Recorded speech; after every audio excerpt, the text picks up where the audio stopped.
xaafadda Soomaalida ee magaalada Johannesburg ay ku badan yihiin hadalhaynta ugu badan ee maanta halkan laga hadalhayana waa coronavirus.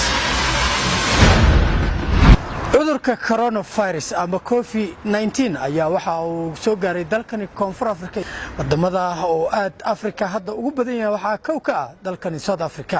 iyadoo maalinta ka dambeysana uu si laba jibaarmayo. Bismillahir Rahmaanir Rahiim. Soomaalida ku nool Koonfur Afrika waxaan kula talinaynaa inay coronavirus iska ilaaliyaan 24 qof wadanka hadda maraya South Africa marka maxay taxadar ay muujiyaan macaamiisha iyo markay la macaamilayaan iyo waxaas dhan iska ilaaliyaan صابون عبسيده وزائد 24 qof hadda wadanka maraya صابون gacmaha ku dhaqdaan mamaalida ay ku nool dalkan South Africa waxaan uga digaynaa inay iska ilaaliyaan cudurka oo coronavirus oo hadda ka bilowday adduunka dhan South Africa hadda 24 qof maraya inay iska ilaaliyaan aan kula talinaynaa dhamaan dad ku tugana insha Allah in ilaahay cudurkan oo adduunka ka faafo ilaahay gobada Soomaalidana ma ilaahay ku baraan in ilaahay ala bar badan la sameeyo istighfar badan la sameeyo marka insha Allah walaawan wa ilaahay sheenay ilaahay wadidi waaye markana ma fadana insha Allah biidilaahay kareem hadii uu Soomaalida South Africa ka dhaqan cudurkan oo macnaa halistay oo dadka eedan ku obsadayaan adduunka dacliis meelo bilrow ku obsadayaan Soomaalida South Africa ma in ku degaane in macnaha la sameeyo ku hortag ilaahay sameeyo ilaahay ka hortag haaye laakiin in la dadaalo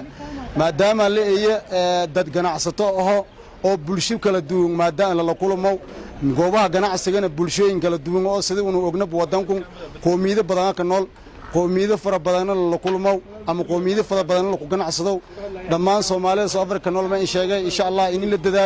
dadaalkana ilaahay ka darsame waan siin salaam meelol bisin roogtan Soomaali meelol roogtan insha Allah biidilaahi kariim hay ku digtoonale waana hay isku warhaayay waana hay isku wargoway السلام عليكم ورحمة الله تعالى وبركاته يا سين الله دمان سلامتين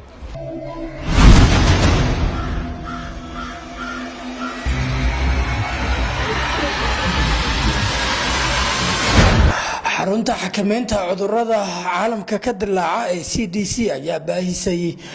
qaabka lagu garan karo coronavirus waxa uu leeyahay xumad aad u badan iyo waliba